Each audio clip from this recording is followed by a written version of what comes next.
Hey, what's going on, Bobby?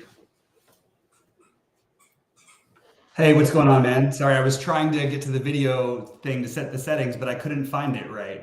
I told you got to get practice. Well, that's the thing is I can only practice though while I'm live. So It's not that hard. I'll show you. I know it's not that hard. I read the thing, but it doesn't appear for me. It says to click under live chat. I don't know where that is supposed to be, but Yeah, you just got to go to the studio. you got to go to YouTube Studio, Mm-hmm. and then on the and then like content, Uh-huh. and then you'll see like live. There's a tab there. Yep. Then you'll see that the live thing going on. If it reloads, I think you're right. Then you'll just click on it. Wow, why is it not showing? There it is. Okay, click on it. Click on it, and then on the left you'll see a thing that says customization. Yes. Oh, that's the piece I was missing. Yep, customization, and then subscribers or live chat subscribers, whatever. Then you see the drop down 20 minutes or something like that. Let's see. Yeah, there we go. Live chat, subscribers. There we go. And 20 minutes. That makes well. All right. There you go. There we go. All right, we're in. And now we know how to do it. Now that's it. All right. I was missing one step. All right. So with that said, we got a big slate, guys, and good to see you all here. Don't forget to like and everything so we can keep doing these things for free. Do we have a one-game slate or we have more coming? We've got 30. No, I'm just kidding. We got 26 teams to choose from here. Do you have it as a one-game slate? I mean, it's Atlanta, right? I mean, what else is there? Well, Atlanta, even though is like it's not like these are like auto plays. You know what I mean? No. Well, Capella, give me one time. First of all, why is Capella is not any better of a play without Trae Young at all? He was a fine play anyway. There's no reason why his projection should have gone up by 5 points, or 4 points, or whatever the hell it was. I mean, DeJounte Murray is obvious, and the only thing I would just say to people is that they do have more guys who can create stuff like Sadiq Bey, Bogdanovich. I like all of these guys, and I would be overweight currently what they're all being projected at. Yeah. But the Okongwu Capella, who I'm currently playing, I don't necessarily feel like that's I don't know. I don't like that I have them. I'm like they're placeholders basically for me until like hopefully here Daniel Gafford's out or something weird's happening. You know, I think he's gonna play though. I do too.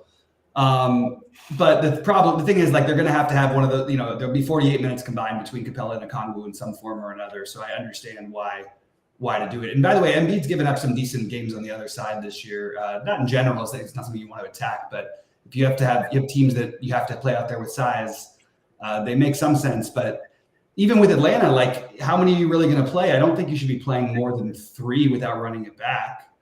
Even that seems a little thin to me. I like Murray.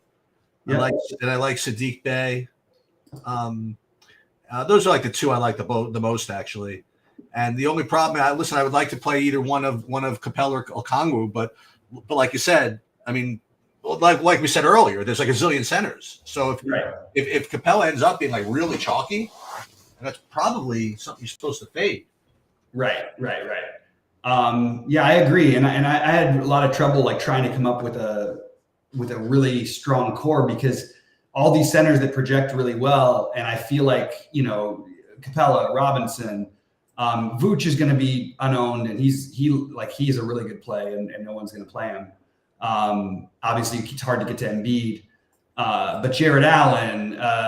Then you've got the other ones like Batatse, for example, is 5,200. Why isn't he? Pirtle. Not to mention the center of the later one. I mean, like. Yeah. So there's just, and then obviously Jokic, there's a lot of plays at center. Zach Collins, I think, is a good play at center. Nurkic, I think, is a good play. There's just so many. I think that, by the way, that the Reith looks like he's getting some ownership now. I'm not sure that's gonna hold up, although it might only because there's lack of value. But that's kind of interesting. Like I thought that was going to be kind of interesting as like a maybe getting a little different, but it's really not getting as different as I was hoping. So yeah, the Atlanta guys, but I mean that's what I think. I think you're probably playing. I would say two is my normal number of Atlanta players today. I have some lineups with 3.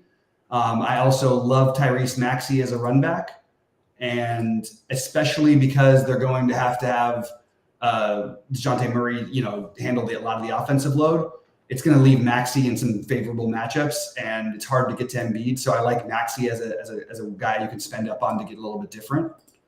I think Devin Booker is still a great play, and I know he's 10-1, so it's hard to get to him, but I think he's a strong play that, without anybody else there, I think that against Sacramento, it's really hard for me to see him not having a decent game here, assuming the game's close.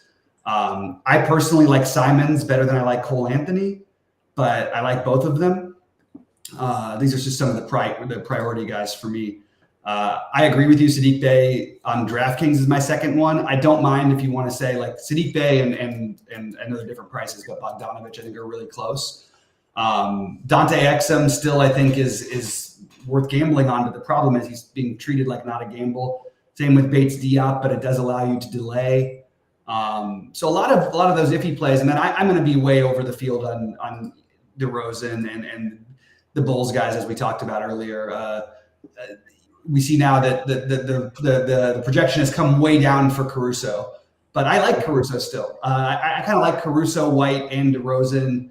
I like Vooch, but it's just harder because I'm playing double centers pretty much everywhere, and it's harder for me to afford him when I'm prioritizing DeRozan and White. And then running it back with Wemby, I think, is a reasonable idea. So that's my main core of what I'm doing. What are you finding? I'm trying to work on my FanDuel. I was kind of happy with my lineups before the Atlanta news came out, so I'm trying to screw around with it. I like the Wembyana DeRozan thing, and I was actually playing Vooch also. So I was actually going for it, yeah, and Chetty. So I had a little stat. I had a San Antonio Chicago thing going, and now I think I can make it work without making too many changes. I still have to play DeJounte Murray, obviously.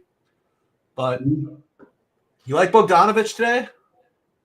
Yeah, that's what I was saying. Yeah, which one? What you mean? I think both. The Atlanta one. What? You like the Bogdanovich, right? Yeah. I think both Bogdanoviches are totally. Do you have any problem with playing DeJounte and Bogdanovich together? No. Okay. But if I was gonna play two big lineups, I probably would split them up in that case. You know what I mean? What do you have? You like anything power forward on FanDuel aside from Caleb Martin? Okay, well, let me just. I'm not playing any Caleb Martin. I didn't even get to him over there. So why am I getting Caleb Martin? Well, no reason. That's what I happen to have right now. So what's his price? So at 5,800. I mean, I like everything else. That's the problem. Yeah, it's fine. I'm not going to make a strong case for or against Caleb Martin. I wouldn't be surprised if he had 15 fantasy points. I wouldn't be surprised if he had 35 or 40. I do think it's kind of ridiculous that the ownership is going so strongly just based on some immediate recency bias that feels a little overloaded to me. What I could do. Yeah, so you're telling me Exum is now really popular, I think, on FanDuel, right? On FanDuel, yeah, he'll probably be fairly popular. I would imagine. It's really hard to jump back and forth on these 13 gamers for me, so I'm trying to go back and forth. No, you asked me, so I'm in. I'm switching over to FanDuel here. I'm just trying to look. So Gafford is officially in. We got that already. Okay. Yeah. So and then Neil's asking if Exum's out of my lineups. No, he's not out of my lineups. There just isn't enough value, and delaying the value is probably a reasonable way to go. I think Koulibaly is another guy you could play if you wanted to go a different way than Exum, but just warning, some of his minutes he tends to have bigger games when Gafford's out, or he has in the past, earlier in the season when Gafford was out. So he was looking a little better than he might look after Gafford is officially in. What about Gary Harris, 4,200 on FanDuel? On FanDuel, yeah. I think that makes a lot of sense. It's just that he's going to play plenty of minutes. It's harder to get, not really wanting to get to him on DraftKings, but even there, it's not like the worst idea. He projects well. He's starting. They'll keep him out there to guard Cade between he and Black. And I did end up getting to some Anthony Black too. I can't believe I am, because I watch him play. I really like Black, by the way, as a real life player, but he has no interest in doing anything offensively. And that's fine with the Magic because they don't really need him to. The problem is this guy had scored over 20 fantasy points one time, and he's played over 25 minutes a ton of times. And I just don't know that we can count on it. But at the same time, we do need some sort of value. And that was another one that came up. That's why I have the Bates D up, but I feel like there's plenty of switchability if you're playing like where I'm playing Bates D up. I want at least a couple other players from the late game. So like, or one or more. But like you can play Simons and Bates D up, and then you can make some switches around if you need to, if Brogdon ends up out or something like that. You're probably still going to want Simons, but if somebody else starts for Chicago that you're not expecting, for Phoenix that you're not expecting, Nas Little is every bit as good of a play potentially as Bates Diop. We just are sort of more on the Bates Diop will probably get the minutes, but it could be not Nasir Little at zero ownership. So it gives you some flexibility to play them, and they're the same price, same positions. So that's sort of what I'm doing. Like, you know what I mean? It's just it's a really tough slate. And then, at 150 is not me. He's asking, do we have any Derek Lively tonight? I don't, but I have no argument against him. They're playing against a weak Portland front, and the problem is like, do I want to play? See, Lively would be an interesting one for me to maybe pivot over to. So I actually might end up going over there just because it gives me some flexibility in those late games. So I can make him my third guy rather than using either Gafford, Batatse, or Orlando Robinson. And I think that's totally reasonable. But I don't think it's like none of these mid 5K guys are like going to be priorities, even though I'm sort of trying to side with some of them more than others. It's just there's just too many of them at center for me to decide like, okay, well, this is Batatse's night or Gafford's. They're all similar-ish situations. And they project in a close enough range to where I think just playing the lower owned ones is probably the best way to go. Did you make anything of the Derek Smith Jr. being out? Derek Smith Jr. I don't know who that is. Derek Smith Jr. is out. Oh. You make anything out of that or no? Yeah, you could just maybe a little bump to all the Brooklyn starters. Yeah. It only would make me feel good if I was stacking that game, but I'm not even that game. Yeah, I just can't quite see who I would even get to. Maybe there's something because I did try to find. I'm trying to find anything I can here. I mean, because it's just a kind of a strange slate. I just think that, no one's going to be playing outside of Devin Booker players over 10K, and I would love to find a way to force something in that might make some sense, but I just don't have anything, in that 3K range other than Black, and even that feels pretty shaky. I think it's a middling build. You like Jabari Walker at all? What's his price now? I'm talking about FanDuel. He's 4,800. Oh, no. Okay. You prefer to even spend go 4K to Bates Diop probably. Well, he's 4K. Yeah, I wouldn't leave 800 on the table and do it. No. I know. I could improve somewhere else. Yeah. And my first FanDuel build was Bates Diop, and my front court was Jared Allen, Bates Diop, and Orlando Robinson. Is it time for Walker Kessler to break the slate? It might be, by the way. It could be, right? Yeah, this is actually a pretty good spot to do it, and it's kind of hard when he's not even been starting, so that's kind of annoying. Yeah. And they're getting people back tonight, so at some point it's going to happen, and I'm just probably going to miss it unless it's a small slate because I can't get to it on this slate. Yeah. Personally. So I got to think of what I want to do with my big buy-in on DraftKings. Actually, this looks good. I honestly, I'm with you with respect to the Cole. Not with you with respect to Cole Anthony play. I'd just rather not play him. 150 is bringing up Jared Butler as a play for Washington.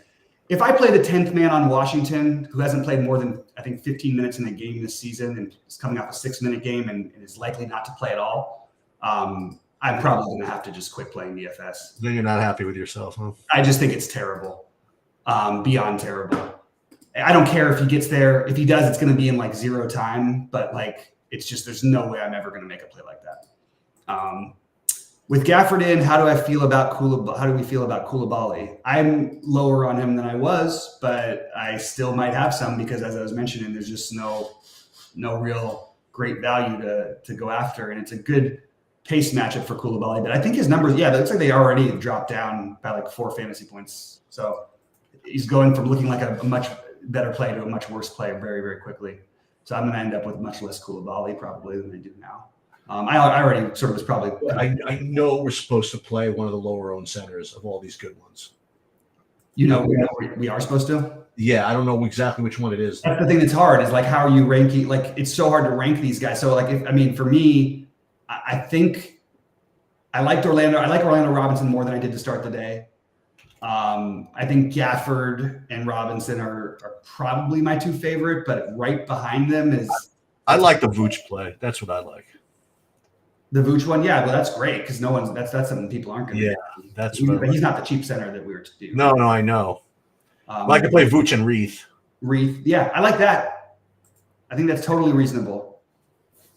And for what it's worth, I do think people are going to be shying away from Gafford because of the being questionable all day and until pretty late in the day. And his minutes are always in flux anyway because they do like to go small, and this game could definitely go small. And he came out of the last game injured, which is partly why Koulibaly had a good game. Oh, no, sorry, he didn't come out of the last game injured. He fouled out of the last game in 22 minutes because he was playing Embiid, which is another thing to be worried about Capella, by the way, tonight.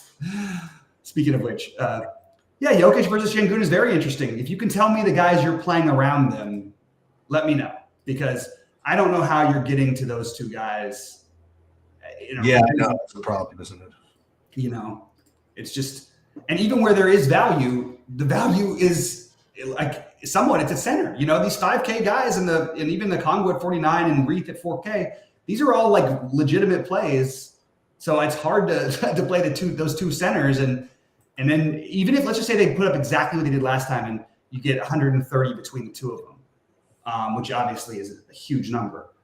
Are you even like, what are you doing with the rest of your guys? Like, because you're averaging out to like 4 something a player.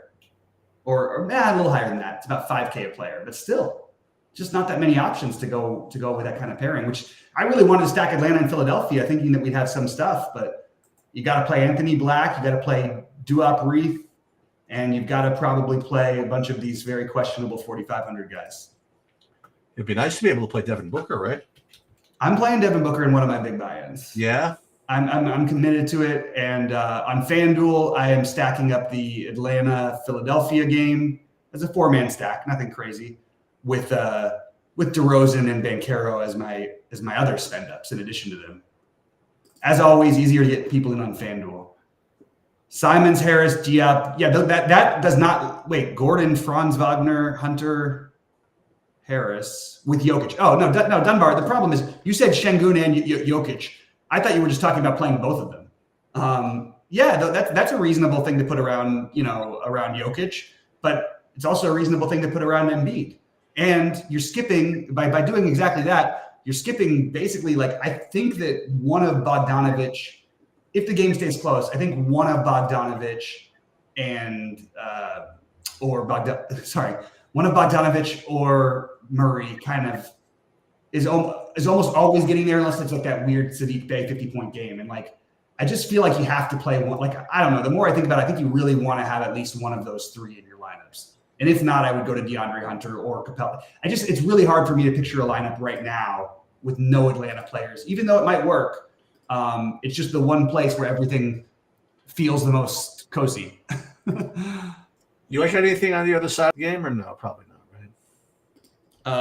Other side of Sacramento. Booker? No. Not at all. Could it happen? Sure. Like a month. Exum, you could play a small forward on DraftKings. I get it. Okay. Yeah, the point guard small forward thing for Exum. And by the way, there is just other values. Speaking of having 3 or 4 guys in the later games, if you get to that Phoenix Sacramento game, like what if Jordan Goodwin is starting? I think he's actually a really strong play if he does start, or a really interesting potential value play if he does start. But if he doesn't, I really have no interest whatsoever. Even though he's gotten there in some games off the bench, he's a very active guy. I kind of like him. And by the way, the Bates Diop thing, no, doesn't look like anyone's playing him anymore on DraftKings because his projection came down because they sort of middled it out between all of them. But I'll tell you what, if you're in trouble or you're not doing as well as you'd like, or even if you just want to take a gamble and you somebody else has probably got like a 4,500 something or other like that, I think just Nas Little is probably the guy I would go with. Nas Little, as opposed to Diop. Yeah. So this is an interesting question that Jolly's bringing up here. First of all, I never like the phrasing of is someone a good play? It's really hard for me just to say, like, I'll just say what I'm doing.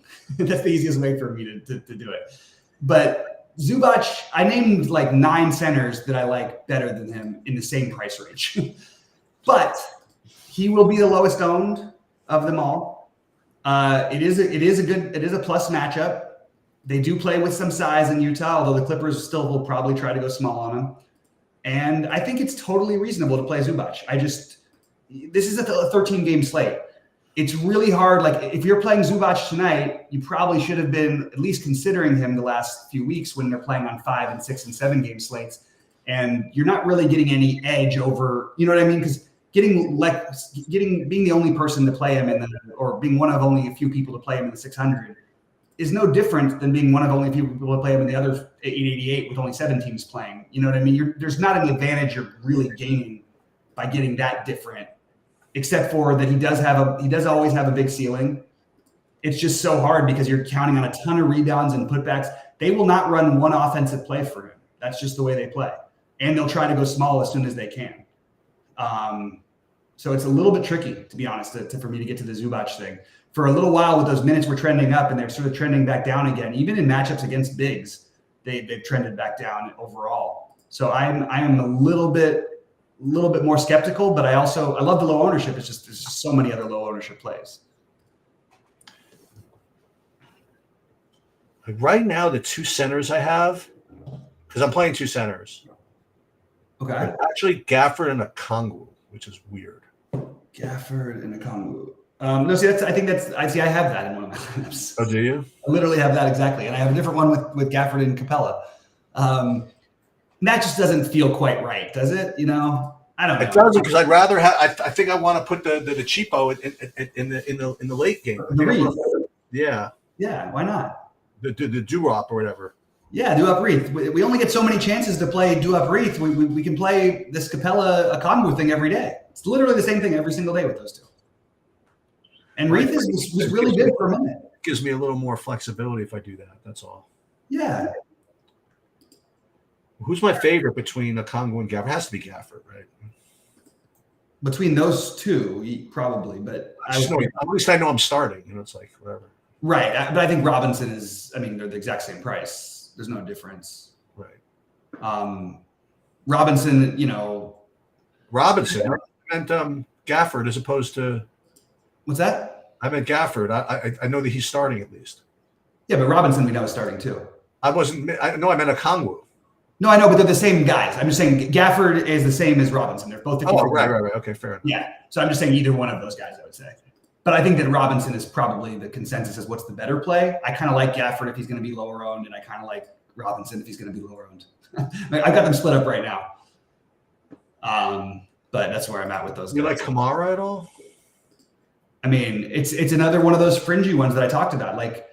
But at least with him, he's got a regular role in the team, starting and all that. And maybe Brogdon being out will be a benefit to him. I had 13 rebounds in his last game, and Brogdon didn't play. Well, forget that. Well, Ayton didn't play.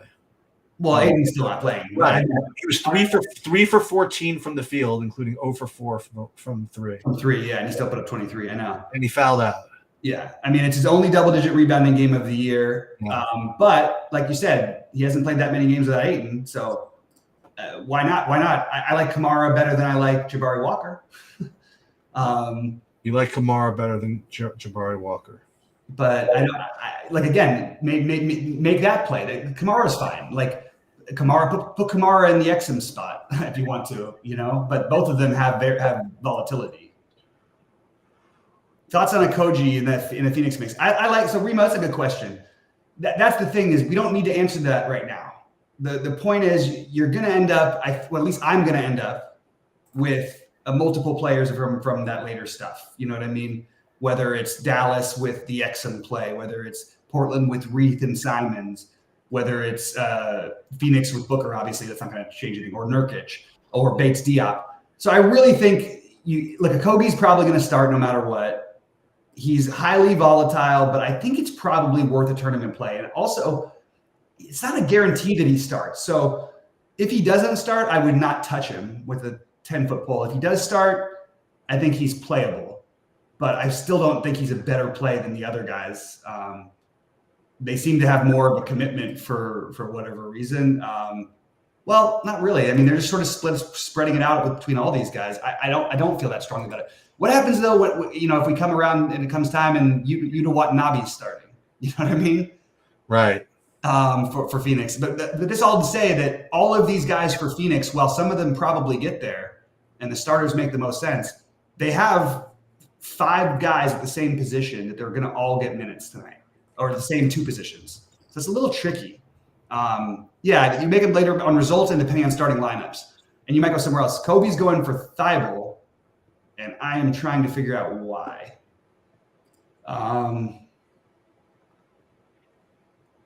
I guess if there was a matchup for Thibault, sure. Yeah, why not? Throw Thibault into the mix for Portland. Why not? I don't know.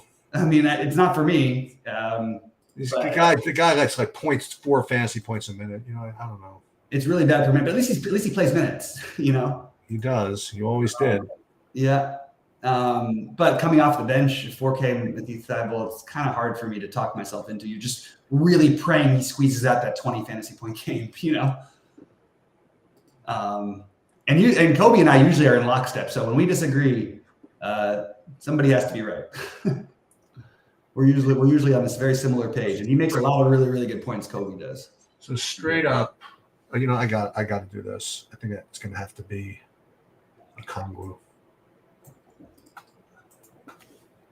I think that's what's going to have to be. Can someone out there explain to me why Goga Batatse's projection is higher than he scored in all but 1 game this season, all but 2 games this season, and he's been in the same role for the last 10? Well, since you put it that way. It's a good matchup. I like him. I like him because I think it's a really good matchup. But it feels a little fishy, and I'm probably going to have to take him out of any bigger buy-in stuff. He is cheaper on FanDuel than some of the other guys we talked about. He's 5,200 over there. Some of the other guys are a little closer to 6. Oh, look at this. That's pretty cool. Fred's talking about, he said he's listening to an interview with Jungleman and Stephen Chidwick talking about how they're learning through PXF. No way. Those are 2 pretty big guys if they were learning through you guys. No way they were saying that. Steve Chidwick might have. Chidwick definitely, but I know him. I don't know if Jungleman said that. I'm going to audit that comment. What's wrong? Why? I just have to prove that that's actually happened. Well, he said it's an interview. I believe it. He's going to link it in here. Link the interview. I'm in. He's doing it. All right, I'm going to go and probably try to finish my lineups. I did post all of my current exposures and everything in the premium. I'm going to be there all night and adjusting before the things. Please try to get me before as close to. I know it's hard because you hear information, but if it's 10 minutes before, much easier for me to answer than if it's 3 minutes before. I have okay, so a couple of announcements that I'm going to go to is there's going to be I'm going to do that special MMA lineup build video tomorrow. Everybody really seemed to enjoy that, so I'm going to do that in the morning tomorrow. And then as usual, I'm in and out as far as projections go on Saturdays. But Sunday I'll be there at 11 with Bobby, and we'll be going over the Sunday slate. Nice. Do you know that not once but twice I chopped the what's it called, the Sunday 500 with Stephen Chidwick? Oh yeah, he's really good. He was one of the better players. I always thought from a long time ago that he was online. It's always hard to tell, exactly. He was good for a long time, and he got better. You know what I mean? And he continued to improve. Like everybody. Yeah. Else. Now he's playing the 100K buy-ins and winning those. Yeah. All right, so I'm gonna get out of there. Get out of here. Sheets, you want me to leave it on? No, but all I want to know is I want the link to that. We video. want the link. So let's leave it on while we get the link, and then we'll get out of here. Yeah. All right. Good luck, everybody. Have a good night, Sheets. Okay, later.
All right, I'm gonna no problem. I'm gonna run. Have a good weekend.